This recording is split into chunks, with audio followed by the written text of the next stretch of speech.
shirkan jaraa'id ee wadajirka u qabteen saraakiisha ugu sarreysa guddoonka waxbarashada ee gobolka Awdal waxa uu daaranaa laba ujeedo oo kala ah dib u eegista casharadii laga bartay sanad dugsiyeedkii waxbarasho ee dhamaaday iyadoo laga duulayo natiijooyinkii ka soo baxay imtixaanada shahaadiga ah iyo sidoo kale qorshaynta sanad dugsiyeed waxbarasho oo hor leh oo guulo uu ka soo hooyo gobolka Awdal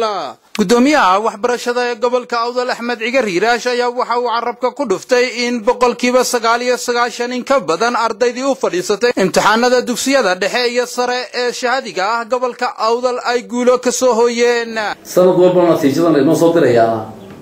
waxa dhiirigelin u tahay kuwa sanadka soo baxay ku xiga waxaan rajaynayaa in maamulayaashu guntiga dhishaska dhigaan sanadka imika bishii horeysay baa lagu jiray inay aad ardayda u waaniyaan runtii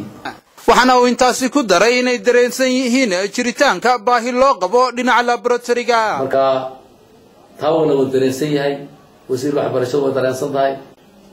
macallimiintu uu dareensan yahay maamulayaashu uu dareensan yahay goboladu uu dareensan yahay runtii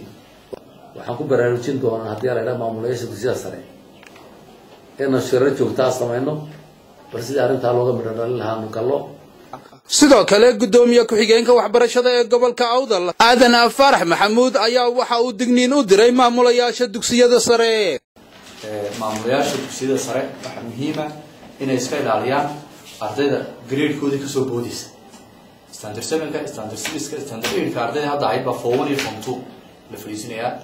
marka dugsi walba waxaanu keenaynaa copy imtixaanka aanu keenaynaa iskuul walba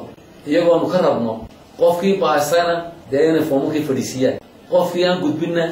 ay ka saaraan waxaana ay soo dhaweeyeen hanaanka ay wasaaradda waxbarashada Marwa Samsam Cabdi Aadan oo la shaqeyso gobolka Awdal